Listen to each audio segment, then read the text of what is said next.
Welcome student. Administrative thinkers जे आपले प्रशासकीय विचारवंत आहेत त्यांच्या सिरीजमध्ये हेनरी फायोलचा एक बेसिक इंट्रोडक्शन आणि बेसिक थेरी आपण या आधीच्या लेक्चरमध्ये पाहिलेली आहे.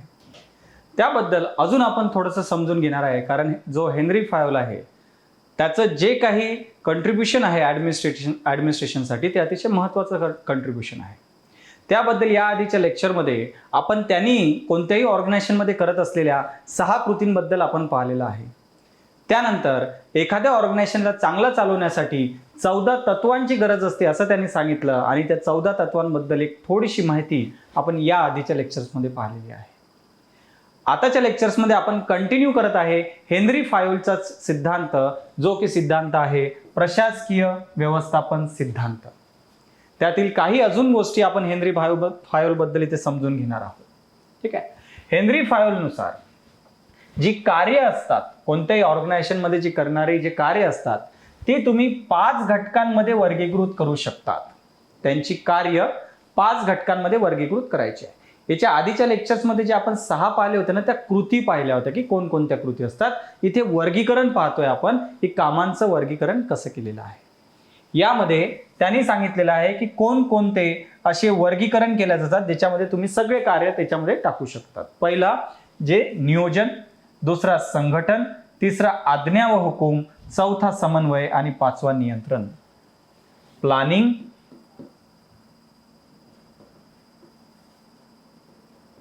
त्यानंतर ऑर्गनायझेशन, कमांड, कोऑर्डिनेशन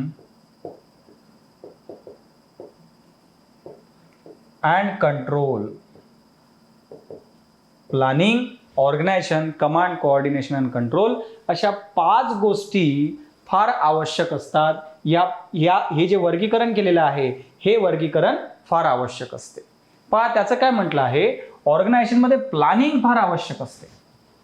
ती फार सुरुवातीच्या लेवललाच तुम्हाला करावी लागते, कारण जर प्लॅनिंग केली तरच तुम्हाला कळेल की भविष्यामध्ये तुम्हाला काय करायचं आहे आणि त्यासाठी तुम्हाला कोणकोणत्या रिसोर्सेसची गरज आहे. जर तुमची प्लॅनिंग जर चुकली तर तुम्ही जे काही धोरण अवलंबणार असाल ते धोरण डेफिनेटली रॉंग जाणार आहे. त्यामुळे प्लॅनिंग आवश्यक असते. पहा गव्हर्नमेंट पण हे करते. गव्हर्नमेंट पण प्लॅनिंग बनवत असते.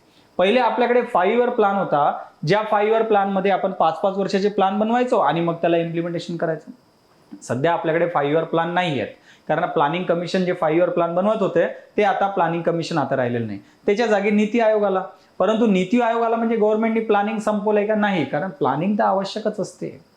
नीती आयोग सुद्धा 3 years agenda, 7 years agenda, 15 years vision document असे 3 वर्ष, 7 वर्ष आणि 15 वर्षाचं प्लॅनिंग गव्हर्नमेंटला सुचवते आणि त्या प्लॅनिंगनुसार गव्हर्नमेंट धोरण बनवते आणि त्याच प्लॅनिंगनुसार त्याची इम्प्लिमेंटेशन करते. म्हणजे प्लॅनिंग कधी सुटत नाही, प्लॅनिंग नेहमी आवश्यक असते. त्यानंतर हेनरी फायोल काय म्हणतो, बाबा संघटन आवश्यक आहे. ऑर्गनायझेशन, संघटन, लोकांना एकत्रित आणणे आवश्यक आहे. या संघटनमध्ये तुम्हाला लोकांना आणावं लागते, तुम्हाला रिसोर्सेस आणावे लागतात. ठीक आहे. तुम्हाला जे आहे ऑर्गनायझेशनला लागणाऱ्या ज्या गोष्टी असतात त्या सगळ्या गोष्टी तुम्हाला इथे जमा कराव्या लागतात. ठीक आहे. त्यामुळे हे संघटन खूप आवश्यक आहे. गव्हर्नमेंट सुद्धा करते. ओके. संघटनासाठी चांगले लोक रिक्रूट करते. या सिव्हिल सर्व्हिस एक्झाम कशासाठी आहेत? चांगलं संघटन बनवण्यासाठी. पैसा उभारला जातो, कशासाठी उभारला जातो? चांगल्या प्रकारे तुम्ही गव्हर्नमेंट चालवू शकले त्यासाठी. नियम बनवले जातात. ऑब्जेक्टिव्ह काय आहे तुमच्या ऑर्गनायझेशनचा तो सुद्धा ठरवला जातो. हे सगळं संघटनमध्ये आहे. सरकार सुद्धा वेगवेगळ्या डिपार्टमेंट आणि वेगवेगळ्या मिनिस्ट्रीचं ऑब्जेक्टिव्ह ठरवते, प्रत्येकासाठी नियम बनवते. हे सगळे ते संघटनमध्ये, कारण संघटन चांगलं असेल तरच मग पुढचे कामं जे आहेत ते चांगले होऊ शकतात. तिसरी गोष्ट, आज्ञा आणि हुकूम, कमांड, हे फार इम्पॉर्टंट आहे. कोण आज्ञा देते, कशी आज्ञा देते, त्या आज्ञेचं पालन किती होत आहे हे फार महत्वाचं असते आणि त्या आज्ञेचं पालन होणे सुद्धा फार आवश्यक असते. आपण याच्या आधीच्या लेक्चरमध्ये जे 14 तत्वे पाहिले त्यामध्ये आपण पाहिलेलं आहे unity of direction, unity of command, किंवा आज्ञेची एकात्मता पाहिलेली आपण. त्यांनी काय सांगितलेलं आहे, कोणी एकाच व्यक्तीने आज्ञा देणे आवश्यक आहे, त्यावेळेस ती आज्ञा चांगल्या प्रकारे दिली जाऊ शकते, त्याचं इम्प्लिमेंटेशन चांगल्या प्रकारे होऊ शकते, असं म्हणणं आहे फायोलचं. इथे सुद्धा तो तेच बोलतो, कमांड कोणी एकानेच द्यावी आणि चांगल्या प्रकारे ती कमांड द्यावी, आणि जी कमांड दिलेली आहे ना ती कमांड चांगल्या प्रकारे त्याची अंमलबजावणी व्हायला पाहिजे. कमांड या गोष्टीचा अजून एक अर्थ फायल सांगतो. फायल म्हणतो दिलेल्या परिस्थितीला पूर्णपणे आपल्या कंट्रोलमध्ये ठेवणे, याला सुद्धा कमांड म्हटलेलं आहे की परिस्थितीवर कमांड असायला पाहिजे. कोणाची? जो इम्प्लिमेंटेशन करत आहे धोरणांचं. अशा प्रकारे आज्ञा आणि हुकूम या गोष्टीला महत्व हेनरी फायोल देतो. त्यानंतर पहा, तो म्हणतो समन्वय सुद्धा खूप आवश्यक आहे बरं. आणि आहे समन्वय आवश्यक, कोऑर्डिनेशन आवश्यक आहे. जसं तुम्ही पहा गव्हर्नमेंटमध्ये एवढ्या सगळ्या मिनिस्ट्रीज, एवढ्या सगळ्या डिपार्टमेंट, आता या सगळ्या मिनिस्ट्रीज आणि डिपार्टमेंट यांच्यामध्ये जर कोऑर्डिनेशन नसतं तरी चालू शकले असतेत का? शक्यच नाही आहे चालणं. गव्हर्नमेंटमध्ये काही आहे का त्याच्यासाठी सोय? आहे ना. कॅबिनेट सिस्टम का फॉलो करतो आपण गव्हर्नमेंटची? कॅबिनेट सिस्टम मध्ये सगळे मंत्री सोबत बसलेले असतात, सगळे सोबत निर्णय घेतात, तिथे कोऑर्डिनेशन होते. कॅबिनेट कमिटीज का बनवल्या जातात आपल्याकडे? कॅबिनेट कमिटी बनवल्याच त्याच्यासाठी जातात. ते जे जे एखादा प्रोजेक्ट किंवा एखाद्या निर्णयाबद्दल जे कॅबिनेट मंत्री रिस्पॉन्सिबल आहेत ते सोबत बसतात, सोबत बसून निर्णय घेतात, कोऑर्डिनेशन करतात. आपल्याकडे ऍडमिनिस्ट्रेटिव्ह स्तरावर सुद्धा, प्रशासकीय स्तरावर सुद्धा कोऑर्डिनेशनची व्यवस्था आहे. सगळ्या सचिवांची सुद्धा मीटिंग घेतली जाते. कोण घेते ती मीटिंग? कॅबिनेट सेक्रेटरी त्याची मीटिंग घेत असतो, कॅबिनेट सचिव ती मीटिंग घेत असतो, जेणेकरून सगळ्या मिनिस्ट्रीचे जे सचिव आहे सोबत बसून त्या ठिकाणी निर्णय घेतील. पहा हेनरी फायलच्या गोष्टी कशा तंतोतंत आपल्या सरकारमध्ये लागत आहेत. त्यानंतर नियंत्रण, कंट्रोल बद्दल सुद्धा बोलतो. यामध्ये त्याचं काय म्हणणं आहे? ऍडमिनिस्ट्रेशन मध्ये नियंत्रण फार आवश्यक आहे, कंट्रोल फार आवश्यक आहे. जी परिस्थिती आहे त्यावर सुद्धा कंट्रोल असायला पाहिजे, आणि जे लोक कामं करत आहेत त्यांच्यावर सुद्धा कंट्रोल असायला पाहिजे, जेणेकरून कोणीही ऑर्गनायझेशनच्या ऑब्जेक्टिव्हच्या अगेन्स्ट काम करणार नाही, यावर नियंत्रण ठेवता येईल. आणि परिस्थिती जर हाताबाहेर जात असेल तर त्यावर सुद्धा नियंत्रण ठेवता येईल. हे फार आवश्यक आहे. आणि गव्हर्नमेंट करते. नियम का बनवले जातात? या नियंत्रणासाठी. वरच्या लेवलच्या अधिकाऱ्यांना जास्त पॉवर्स का दिले जातात? या नियंत्रणासाठी आणि परिस्थितीच्या नियंत्रणासाठी. त्यामुळे पहा हे सगळे कामं या 5 घटकांमध्ये वर्गीकरण केलेलं आहे की जे योग्य काम इथे फायोलनी केलेलं आहे. उदाहरणे सुद्धा आपण सरकारचे पाहिलेत, कारण लोक प्रशासनमध्ये ह्या गोष्टी पाहिल्या जातात. फायोलचं कॉन्ट्रीब्युशन म्हणून एवढं महत्वाचं आहे. बरं, फायोल एवढंच बोलतो का? नाही, तो अजून 2 खूप चांगली महत्वाची तत्वे देतो पहा, ज्या फार आवश्यक असतात. पहिला, त्याचं म्हणणं आहे बाबा प्रत्येकाला प्रशासकीय प्रशिक्षणाची गरज असते. बिना प्रशासकीय प्रशिक्षणाशी कोणीही गव्हर्नमेंटमध्ये त्याला घेतला नाही पाहिजे. त्याचं म्हणणं आहे प्रत्येकाला त्याला प्रशिक्षण द्या, ट्रेनिंग द्या, आणि देतो ना आपण. आपल्याकडे ज्यावेळेस कोणताही ऑफिसर सिलेक्ट होतो आपण त्याला ट्रेनिंग नाही देत का? तुम्ही IAS व्हा, IPS व्हा, IRS व्हा, डेप्युटी कलेक्टर व्हा, DYSP व्हा, तहसीलदार व्हा, BDO व्हा, तुम्हाला प्रत्येकाला ट्रेनिंग दिली जाते का नाही? दिल्याच जाते. का दिल्या जाते? त्यांनी त्या व्यक्तीला कामाची ओळख होते, तो चांगल्या प्रकारे तिथे काम करू शकतो. काम कसं करावं, कोणत्या पद्धतीने करावे, कोणते नियम पाळावे, हे सगळ्या गोष्टीचं त्याला ट्रेनिंग दिल्या जाते. आणि हे ट्रेनिंग आवश्यक आहे. त्यामुळे फायोल फार चांगली गोष्ट बोलतो. आज ही गोष्ट फार कॉमन आहे. ज्यावेळेस फायोल बोलला त्यावेळेस ट्रेनिंग ही फार कॉमन गोष्ट नव्हती. त्यामुळे ही एक क्रांती होती फायोलचं असं बोलणं.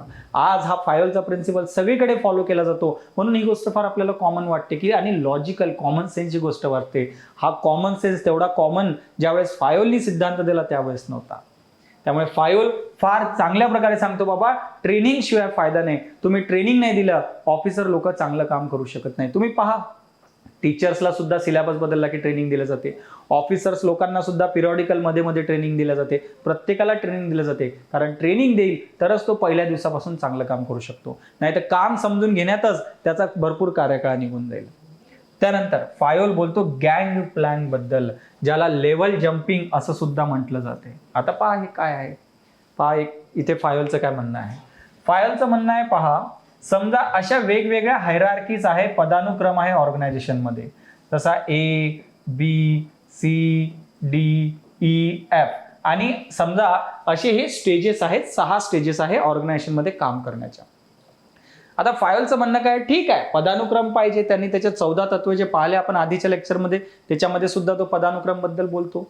ठीक आहे, मान्य आहे. परंतु हा जो पदानुक्रम जे त्यांनी सांगितलेला आहे त्याच्यामध्ये सुद्धा तो काही चेंजेस सांगतो. तो हे सांगतो की पहा बाबा, हे जो ए मध्ये जर काम होत असेल ठीक आहे, परंतु जर तुम्हाला बी आणि सी ची गरजच नाही आहे आणि डायरेक्ट डी जर काम करत आहे, तर तुम्ही ए कडून बी कडे, बी कडून सी कडे आणि सी कडून डी कडे का जात आहे? समजा एखादी फाईल वरपासून खालपर्यंत, अल्टिमेटली ती फाईल एफ पर्यंत गेली पाहिजे ए पासून, ठीक आहे, परंतु ती फाईल बी आणि सी याच्याकडे नाही गेली तरी चालते. ती फाईल डायरेक्ट डी कडे गेली आणि डी कडून ई आणि एफ कडे गेली तरी चालते. मग आपण फक्त नियम पाळायचे आणि हायरार्की पाळायची, म्हणून फाईल बी कडे सुद्धा पाठवत आहे, सी कडे सुद्धा पाठवत आहे, डी कडे सुद्धा पाठवत आहे. वेळ लागतो, संसाधनांचं नुकसान होत आहे. फायल काय म्हणतो, असं नुकसान का करत आहात? लेवल जम्पिंग करा ना, ज्याला त्यांनी गँग प्लॅन बोललेला आहे. लेवल जम्पिंग का करत नाही तुम्ही? ए वरून जर डायरेक्ट डी कडे फाईल नेला तरी काही फरक पडत नसेल, तर ए कडून डायरेक्ट लेवल जम्प करायला पाहिजे, तुम्ही उडी मारली पाहिजे. डी वर उडी मारा, बी आणि सी ला सोडून द्या, कारण त्यांच्याकडे फाईल जाऊन फक्त वेळ जाणार होता, संसाधनांचा दुरुपयोग होणार होता. त्याच्यापेक्षा डायरेक्ट ही फाईल डी कडे सुद्धा जाऊ शकते आणि ई कडे जर जाण्याची सुद्धा गरज नसेल डायरेक्ट एफ ची, तर ई वरून डायरेक्ट एफ ला जाऊ द्या. लेवल जम्पिंग करा आणि हे आवश्यक आहे. आपल्या गव्हर्नमेंटमध्ये लेवल जम्पिंग होत नाही, आपल्याकडे हायरार्की. त्यामुळे फाईल आपल्याकडे एकाकडून दुसरीकडे, दुसरीकडून तिसरीकडे, तिसरीकडून चौथीकडे चालूच राहते ती फाईल. तो शेवटच्या ऑफिसर पर्यंत पोहोचेपर्यंत किती वेळ लागतो, किती ऑफिसर, किती लोकांकडून ती फाईल जाते, ते लोक किती करप्शन सुद्धा करतात, पैसा सुद्धा मागतात, हरासमेंट सुद्धा होते लोकांची, वेळ आणि संसाधनांचा पूर्ण दुरुपयोग. त्याच्यापेक्षा लेवल जम्पिंग असती तर ही गरजच नाही ना या मधल्या लोकांची. डायरेक्ट समोरचा व्यक्ती जर तुमचं काम करू शकतो, पाठवा ना त्याला डायरेक्ट समोरच्याकडे. गव्हर्नमेंट करते का नाही? गव्हर्नमेंट आता त्या गोष्टींकडे सुद्धा लक्ष देत आहे. लेव्हल जम्पिंग पहा, जसा आता मनरेगामध्ये पैसा येतो लोकांना. तुम्ही काम केलं की तुम्हाला पैसा येतो. कुठे येतो? डायरेक्ट अकाउंटमध्ये. तुम्हाला त्याची सिलेंडरची सबसिडी येते, पहल स्कीमच्या अंडर ती सिलेंडरची सबसिडी कशी येते? डायरेक्ट अकाउंटमध्ये. डायरेक्ट बेनिफिट ट्रान्सफर ही लेव्हल जम्पिंग आहे. तुम्हाला जर पैसा डायरेक्ट नागरिकाला पाठवायचा आहे, मग एवढ्या वेगवेगळ्या अधिकाऱ्यांच्या हातून पाठवण्याची गरज काय? डायरेक्ट अकाउंटमध्ये का नाही पाठवू शकत नागरिकांच्या? गव्हर्नमेंट आता करत आहे. ही लेव्हल जम्पिंग आहे. फायलचे प्रिन्सिपल आज सुद्धा लागत आहे. किती चांगले आणि आवश्यक प्रिन्सिपल्स आहेत हे. आता आपल्याकडे महाराष्ट्रामध्ये सेतू सारखे एजन्सीज उभ्या करून दिलेल्या आहेत. वेगवेगळ्या अधिकाऱ्यांकडे गेल्यापेक्षा डायरेक्ट सेतूला डॉक्युमेंट द्या, सेतूकडून डॉक्युमेंट डायरेक्ट अधिकाराकडून साईन झाली की डायरेक्ट ते डॉक्युमेंट्स तुमच्याकडे. केली ना लेव्हल जम्पिंग? कशाला पाहिजे ही मधली लाईन? डायरेक्ट अधिकाऱ्याकडे. गव्हर्नमेंट सुद्धा हे गँग प्लॅन लेव्हल जम्पिंग आज फॉलो करत आहे. पहा, फायलने सांगितलेले प्रिन्सिपल. इमॅजिन हे फायलचे प्रिन्सिपल एखाद्या अधिकाऱ्याला खूप आधी माहित असते, 30-40 वर्ष आधी, तेव्हाच काम होऊन गेलं असतं ना, तेव्हाच माहिती असतील पण यूज नाही केलेत ना. त्यामुळे हे जे प्रिन्सिपल्स आहेत, किती आवश्यक प्रिन्सिपल आहेत आपल्या ऍडमिनिस्ट्रेशनसाठी, ऍडमिनिस्ट्रेशन सुधारण्यासाठी. हे आपल्याला या उदाहरणांवरून लक्षात येते किती फायदा होतो या गोष्टींमुळे सरकारला सुद्धा आणि समाजाला सुद्धा. त्यामुळे फायोलची थेरी आपल्यासाठी फार महत्वाची आहे. अजून आपल्याला फायोलच्या थेरीच्या टीका सुद्धा पाहायच्या आहेत. त्या पाहूया. आपल्या या सिरीजमधल्या नेक्स्ट लेक्चरमध्ये आपण फायोलबद्दलच्या टीका सुद्धा समजून घेऊया. अशा बऱ्याचशा गोष्टी आपल्या पब्लिक ऍडमिनिस्ट्रेशनच्या कोर्समध्ये आपण शिकून घेत असतो, जो ऑनलाईन आणि ऑफलाईन दोन्ही मोडमध्ये आहे. जर तुम्ही ऑफलाईन कोर्स करायचा असेल तर 7 जुलैपासून आपला कोर्स चालू होतो आहे ऑफलाईन पुण्यामध्ये. आणि online course recorded lectures already available आहेत. ज्ञानदीप ऑप्शनल ॲपवर तुम्हाला जायचं आहे, डाउनलोड करायचं आहे ॲप. तिथे पब्लिक ॲडमिनिस्ट्रेशन सिलेक्ट करायचा, आपला कोर्स सिलेक्ट करायचा, इंग्लिश किंवा मराठी मीडियम दोन्ही मीडियममध्ये आहे, आणि सबस्क्राईब करायचं आहे. ओके, अशाच मजेशीर गोष्टी, असेच वेगवेगळे थिंकर्स आपण या सिरीजमध्ये, पब्लिक ॲडमिनिस्ट्रेशनच्या सिरीजमध्ये समजून घेणार आहोत. ओके, भेटूया नेक्स्ट लेक्चरला. थँक्यू.